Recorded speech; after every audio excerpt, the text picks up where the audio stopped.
Sure, yeah. Hi, guys. So, as Tom said, I'm Will. I'm currently the head of our category for floor care in Southeast Asia.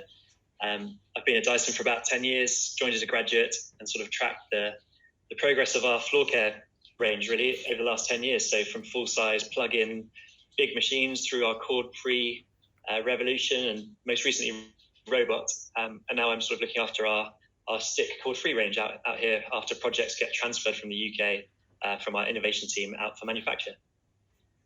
Fantastic. And well, if you just hit play on this video, Alex and Laura, you might be familiar with some of these scenes, but I think always good for us to sort of refresh on sort of where we started with James developing the world's first bagless vacuum all those years ago. It all started with sort of pain points and frustrations that James had with the market leader at the time, the Hoover Junior, which had a bag kept on getting clogged with dust and just didn't work properly. And he was walking past a sawmill and thought, how about we can apply the cyclonic to the separation and using that on our machine and to essentially solve that problem. So it's a mantra at Dyson we still use today, which is that we solve the problems that others choose to ignore. So fast forward to today, we very much live and breathe that in terms of what the engineers are doing day in, day out. So that philosophy sort of is right at the heart of our DNA. So ultimately, Dyson, really sort of only launches products that categories and often disrupt ourselves in terms of where we've got to in a specific category. So well, if you jump into the next slide, I think last year certainly sort of marked a very big year for us in terms of some key milestones. So we actually hit the 6,000 number in terms of engineers and scientists at Dyson across the world. So that's actually half of our global workforce. So really says something in terms of the resources that we sort of prioritise at the company. We also hit pretty big numbers in terms of number of products, number of motors produced, and also other components. So in terms of kind of moving into this year, another sort of big milestone, if we move into the next slide, is actually for us in the cord-free space. So 10 years ago, we launched the DC35, and we invented the cord-free format. So for us, it's really interesting, I guess, to kind of look back at the evolution of how we sort of continue to evolve with that format over the last few years. So, Tom, can I just ask you something? Yeah, I just wanted to say that Will is nice and clear, but you're sort of cutting in and out. I don't know if you can sit in front of the laptop or reposition yourself, because wherever Will's sitting, it's great, and you're sort of muffled or coming in and out a little bit. Can hear everything, but it's muffled. Yeah, good to know. That's okay, better. Thanks for flagging that. That's great, Alex. Yep. I've slightly moved position, but essentially just the last part I was going to say before I hand over to Will is, this year marks 10 years of us being in the cord-free space, and we invented the cord-free format. So if we could actually, Will, if you could just touch on some of the key milestone moments in the last 10 years since we launched DC35 back in 2010. Yeah, absolutely. So I think the key thing that we've got to call out straight away is the digital motor that we've developed. So we've now got sort of our hyperdymium digital motor that's in our latest products, but really it was that same sort of the early stages of that motor that unlocked the format in the first place. So conventional motors are very big and bulky and spin at very low speeds, and they just wouldn't have been able to unlock this format. So it was only through having that digital motor initially in 2010 that we could start on this journey. And those motors have got ever sort of smaller, lighter, faster speeds, better power to weight ratios, all the way through to where we are now, which is kind of the key driver to unlocking better performance for us. The other things I think that are quite visually obvious as well, if you look at the clean heads at the bottom of the pictures that sort of interact with the flooring, we can see that they've gone from quite low power, quite small, traditional belt-driven brush bars, and now we can see that we've sort of transitioned through to putting the motor inside the brush bar, increasing the power, getting better pickup performance. And then at the top of the machines, I think the big change came through our Cyclone Technology. Fundamentally, the technology is no different, but by adding more and more cyclones, more and more root stages, we're able to ever increase the efficiency to get better separation. So we're constantly separating more dust out of out of the dirty air that the machine picks up. And you can see with sort of V10 and V11, the two machines on the right, we were able to rotate that separation system round to be in line with the wand and in line with the motor, so that we got really big savings on efficiency, so that we could get more suction, more power from the same machine. Fantastic. So yeah, and so obviously a lot of disrupting of ourselves in that category, and to kind of lead us into what next. Where do the next 10 years take us with Cord-free? So Will, let's probably a good kind of segue into what we're all here to talk about today in terms of what we're launching. So yeah, take it away. Yeah, absolutely. So it's really awesome to be able to talk to people about what we've done, and today marks our opportunity to bring the V11, the Dyson V11 Outsize, and the Dyson V11 Absolute Extra cord-free vacuums to Australia and New Zealand. So this is the first of our machines. So this is the Dyson V11 Outsize. So it's our latest and biggest addition to the cord-free family. So our engineering challenge here was really to try and meet the specific needs of Australia and New Zealand, where we appreciate that there are often pretty large homes, and therefore it's really important that we're covering really large surface areas. But the challenge with doing that is to try and do that whilst still providing that really deep clean that we never relinquish. And at the same time, how do you do that whilst also having the runtime that people need and the big bin volume that people need for these big homes? I think as well, sort of touching on that even further, that we really recognise that one size machine doesn't fit everyone.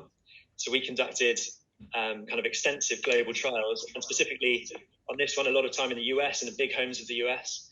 And we found that those big homeowners really do need the power of a full-size machine. But at the same time, they're still desperate for the versatility that you get from a cord-free format. And so the V11 Outsize was kind of engineered specifically with those homes and users in mind.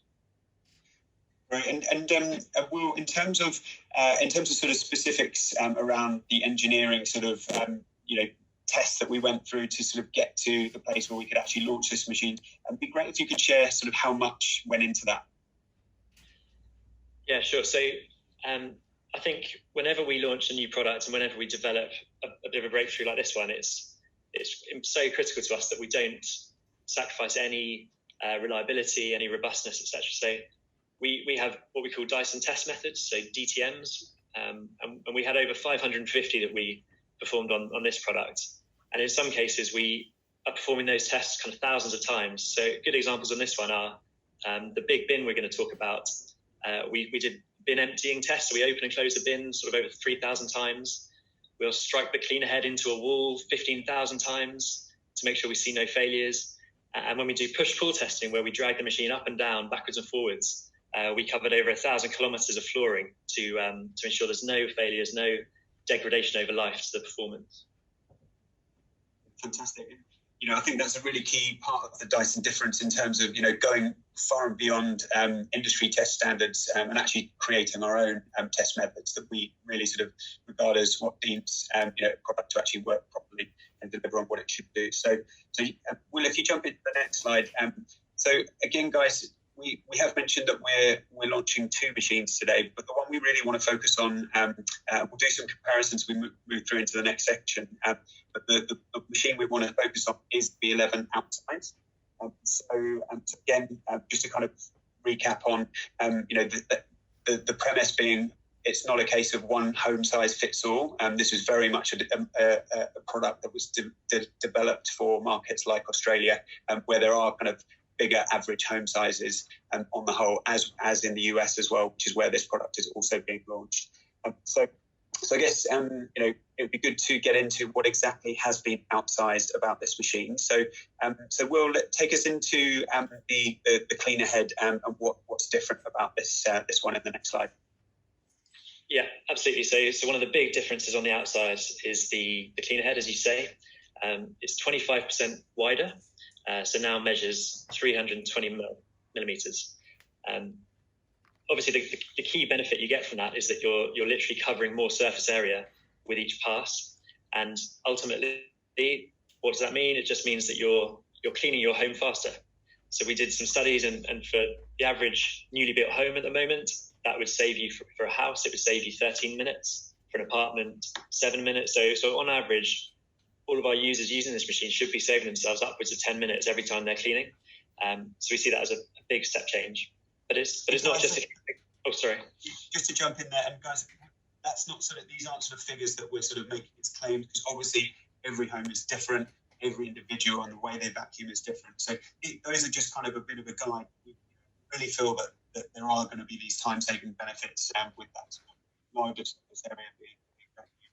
And I guess it would be interesting to also share about that cleaner head. How many fibre filaments we've built into every brush bar, and what the difference is when you see in the visual between the filaments. Sure, yeah, I think, Tom, we're losing you a little bit there as well, so what you were doing before was working. Yeah, just make sure you talk right into the microphone of your computer. Yeah, fantastic. I'll just go with that question again, if that's clearer. Obviously it's not just about creating a larger cleaner head, but we obviously know a hell of a lot has gone into the actual kind of filaments within the brush bar. So it would be useful, Will, just to share about those, how many carbon fibre filaments that there are on the brush bar, and the difference between the blue and the black filaments that we can see in the image. Yeah, absolutely. Yeah, so it's not just the width, it's trying to make sure that we do that whilst keeping all of the benefits that we've been delivering in this cleaner head. So just a few things to call out. You'll see at the front we've got the debris slot, the slider. So depending on what performance you need at any time, you can open and close those debris slots to either let in lots of large debris that you might have dropped, or to close those slots to get really high suction power, really good pickup on hard floors. We also have like a rubber airlock, so sort of a seal that moves up and down on the floor. So depending on what floor type you're on, we keep that really high suction.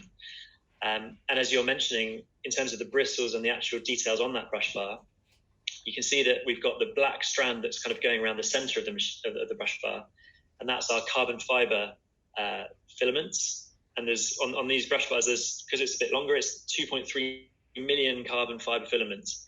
And the reason we need those is because they have anti-static properties that help you then lift away the dust, the sort of fine dust that gets stuck to hard floors. And then the blue bristles you're talking about, they're the much stiffer nylon bristles, which are used to really lift the carpet pile backwards, so that it's sort of opening up the carpet pile for us to pick up the dust that gets right to the bottom of carpet. And then the last thing really to call out that you can't quite see in this image, but on the back of the cleaner head, we've made the removal of the end cap, the side of the cleaner head, much more simple. So you're no longer relying on a little coin or a small tool. And that means that if you ever need to maintain that brush bar, to remove hairs, for example, if they ever get caught, then you can easily do that as a user. So not only is it the width, but it's also the versatility and the performance. Excellent. And into the next slide, now we have a much bigger bin on the Outsize as well. So why have we done that, and how much bigger are we talking? So we're talking 150% bigger, and that brings the Outsize's bin capacity to 1.9 litres. So that's 150% bigger than our previous V11, and I think you can see straight away it's a huge change. And the key driver for that is that if we're providing this bigger cleaner head and we're providing the runtime to clean these big homes, there's nothing more frustrating than being upstairs in the far bedroom and having to stop mid-clean to go down to the kitchen, for example, to empty the bin. So we needed a bin that would support those longer cleans in bigger homes. And then I think the other thing to notice is that whilst we've added the extra volume, we've still kept the same bin emptying mechanism. So you can see there's that red catch down the right, which means that you can hygienically plunge the bin down into the waste bin. And so you're ejecting the debris nice and hygienically as before. So just a quick one to jump in with as well here. So in terms now, obviously bigger bin, bigger cleaner head. In terms of weight of the machine and sort of how we've kind of engineered the machine for balance, could you just talk through just a couple of points around that as well? Because I'm thinking, I think the weight of the Outsize is about sort of 3.56 kilos versus 3.2 kilos for the V11 on the left, the Absolute Extra. How have we sort of made sure that this machine is sort of still feeling engineered for balance? Yeah, I think as ever with machines like this, if you wanted to make a bigger bin, it's not that complicated to do that. However, it's really complicated to do that without compromising the sort of the inherent properties and balance of the machine. So if you made a big bin, but you made it full of really thick wall sections and it wasn't engineered efficiently, then you're going to get a really heavy, cumbersome machine. So we've made sure that through all of our sort of modeling, computer modeling, to make sure that our wall thicknesses and structural parts are as efficient and as thin and, you know, as robust as possible still, we were able to sort of add this volume without creating a really heavy, cumbersome machine. So we're really confident that we've achieved this, kept the robustness, but also still kept the versatility. Brilliant. And can I just pause there just for now to double check, Laura and Alex, you're still with us? You can hear okay? Yeah, you're still muffled a little bit, but it's better than before. But yeah, still here. Yeah, still here. Okay. Good. Okay, well, so guys, into the next slide, we're going to start taking you through some of the core technologies as well within this machine and what problems we've solved. So I think probably we can jump into. I mean, on this slide, you can obviously see where the machine being used on carpet. So with the cleaner head, I guess one of the problems with a lot of cleaner heads on conventional machines is they have no intelligence built into them whatsoever. So moving from different surfaces, well, could you talk us through how that works? Yeah. So we've talked about what you could see in the cleaner head, but what you can't see is, as Tom says, is the intelligence. So I think the reason we're passionate about this is because on a lot of current machines, you're really relying on the user to kind of guess what performance is best or what setting might be best for different floor types. But we've got some intelligence in here, and you can see the microprocessor on the PCB there with the blue lines coming away from it. So what that is it enables our dynamic load sensing. What we mean by that is that as the brush bar is spinning and the bristles are engaging with the carpet or a hard floor, we are monitoring the current that's drawn from that brush bar 360 times a second. And by knowing how hard basically that the brush bar is working, we therefore know which surface the cleaner head must be on. And why that's useful is that it can send data and information from that microprocessor back up to the microprocessor on the motor and in the battery pack. And those three mini computers can basically then work out what suction and what power needs to be delivered at any time. And so again, finally, for the user, why that's important is it's when I move on to a hard floor, it'll know that the brush bar doesn't need to work so hard. And so it'll slow down the back power, slow down the power being given to the machine, and therefore prolong your runtime. But then when I move on to a carpet, it'll know that it's having to work really hard to dig into that carpet. It'll therefore provide more power, more suction to make sure we're getting the perfect performance on that surface. And all of that is without the consumer having to do anything. Great. And talking of runtime, I think into the next slide, that is something that we are tackling here, the problem around any runtime anxiety that people have. So what have we built into the screen here? Yeah, so I guess the first thing to say, though, is that we're really confident that through the trials we've done and all the testing we've done, we know that one battery pack is enough runtime for your 95th percentile user. But we appreciate that people do have that anxiety that with a cord-free machine, that may not be the case. So to combat that, we have the LCD screen on the back of the product, which in real time is taking all that data that I was talking about from those three microprocessors in the machine, and it's measuring that performance 8,000 times a second. And by doing that, it can therefore, depending on what mode you're in, so of our three power modes, it can tell you exactly to the second how much runtime is left in each mode. And so, again, we're hoping that just alleviates any concerns people have about how much runtime they have left.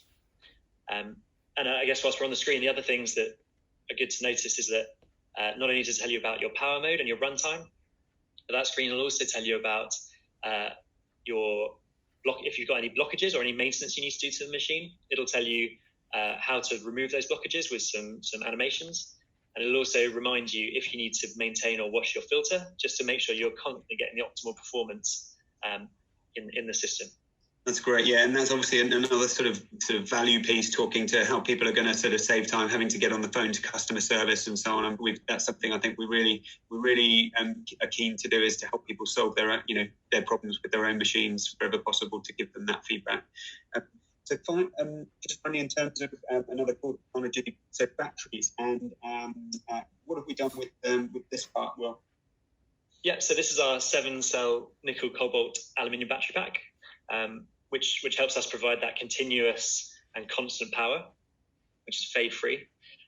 I think the magic here really is on the battery management system. So the PCB, again, that you can see on top of those cells and that microprocessor, it's using algorithms that we've designed at Dyson to make sure that no matter what you're doing with the machine, based on monitoring that performance, it's constantly controlling those cells, the power we're drawing from them, the temperature, and helping maintain the cell performance over life. We've also got the soft touch trigger, which you can see is being depressed at the moment. And that's been designed to be as lightweight as possible on the finger. We use the trigger because we're really passionate to make sure people aren't using the power and the energy in the machine when they don't need to. So we've found that over trials we've done, that often saves people up to 30% runtime, just because when they answer the phone or put the machine down to change an accessory, they're not using energy they don't need to.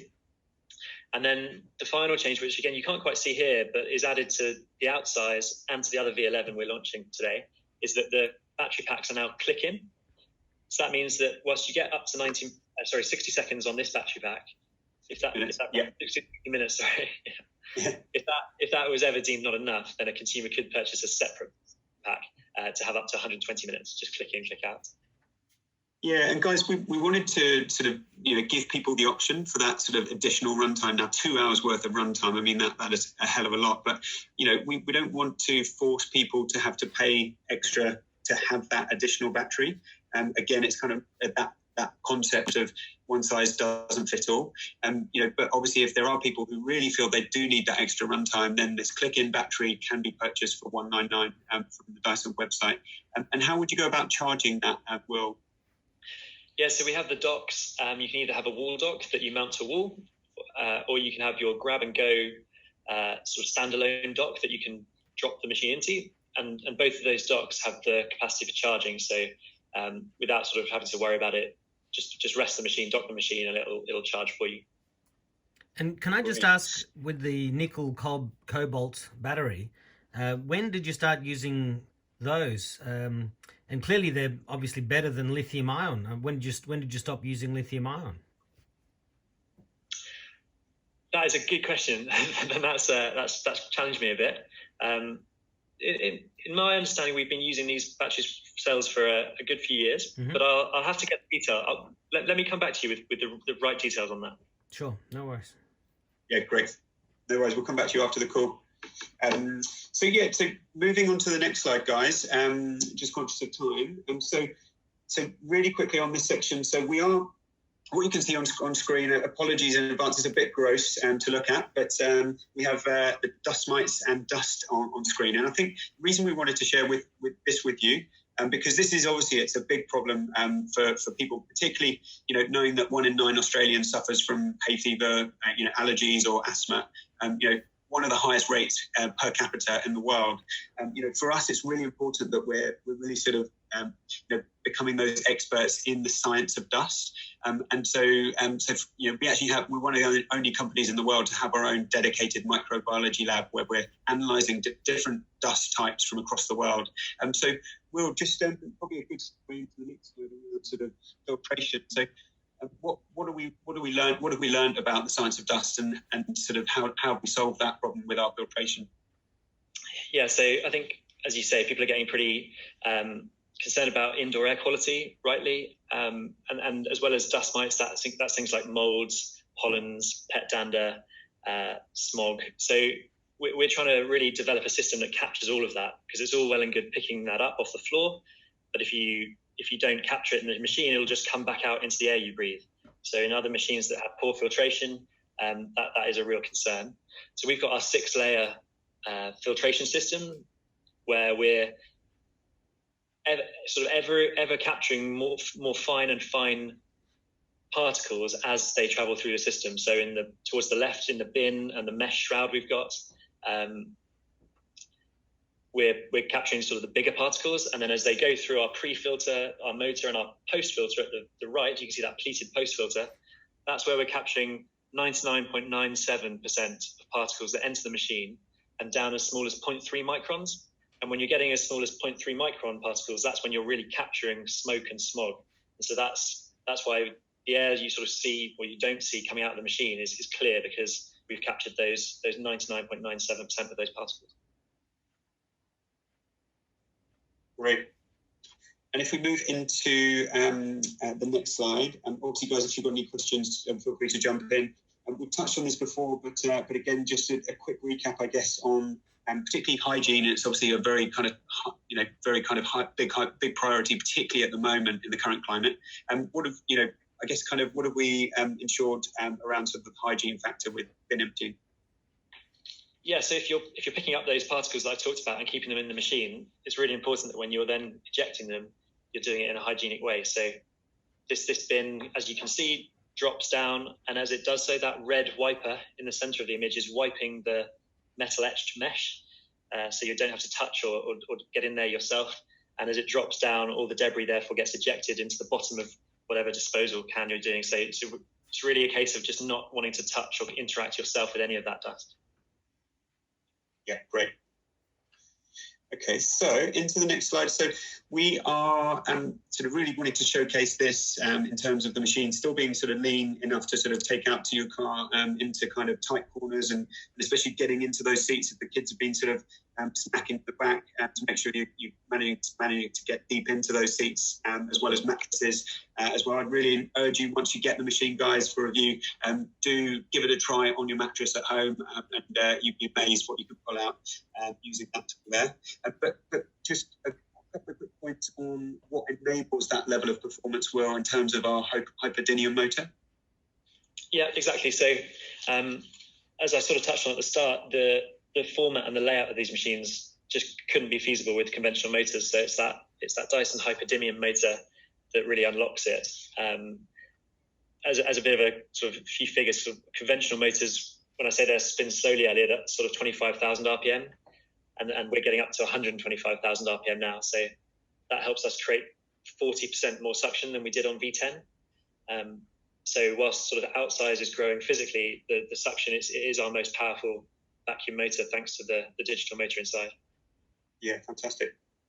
And in the last couple of minutes that we've got, guys, so there are a lot of different attachments that come in the box with these machines. And so those will be listed out in the press release and email update that Maddie and the guys will share with you afterwards. So just conscious of time, we might just skip through into the next slide. This is just a really quick recap on some of the kind of key differences that both of these machines have that you can see on screen. So just probably a good chance before we get into I'll cover off the range and pricing in a second. But guys, just any final questions at this stage, just on the two machines that we're launching? Well, I was going to say it's great to see the optional click-in battery for those who want it. It's actually going against most of the other designs out there for technologies that have locked-in batteries that you can't easily replace. So that's a great thing. And the Outsize model looks fantastic. I mean, looking forward to trying that for sure. But I guess the only other question is going to be availability and pricing. I mean, availability in this Corona world, I guess you'll be doing as much home delivery as possible. Yeah, I think for us, it is certainly something that we are sort of plowing ahead in terms of the machines being available as of today here in Australia. So there's just to kind of really quickly run through, I think all the kind of normal delivery methods are absolutely in play. But just in terms of kind of left to right, so 19th of March, obviously today, we've got the two machines. So the machine in blue is 1199, and the machine in copper is 1249. And then in terms of moving up to the Outsize machines, it's 1299 for the machine in red, and then 1349 for the machine in gold. So you've got the copper and the gold are both available exclusively from the Dyson website, but all the machines will be available from now from retailers, including Harvey Norman, The Good Guys, JB, Bingley, Myer, David Jones, and Costco. And obviously, can you just remind me, what's the price difference from the original V11 for the Absolute Extra? How much does it jump up in price there? So for the current V11 that we have on the market, we'll come back to you on the sort of price comparison on email. But yeah, essentially so essentially the difference with these ones is just in terms of what tools come with which machines. So again, we'll detail what the comparison is between current V11 and these ones on email. And sorry, Okay, were you saying that the Pro models come with extra tools? Is that the only real difference between the regular and the Pro? Yeah, correct. Yeah, I mean, again, Manny will shoot through all the details so you can see exactly which tools you get with which machines shortly. But yeah, pretty much that sums it up. Great. Great. Okay. Just, I mean, sorry to sort of rush that last section slightly, guys, but we are sort of out of time, unfortunately. But yeah, no, really pleased that you could join us for this one. Press materials, including imagery, B-roll, and press release, and all the kind of details around the tools will be with you very shortly. But embargo's lifted, so this is good to go in terms of kind of any articles. Thank you very much.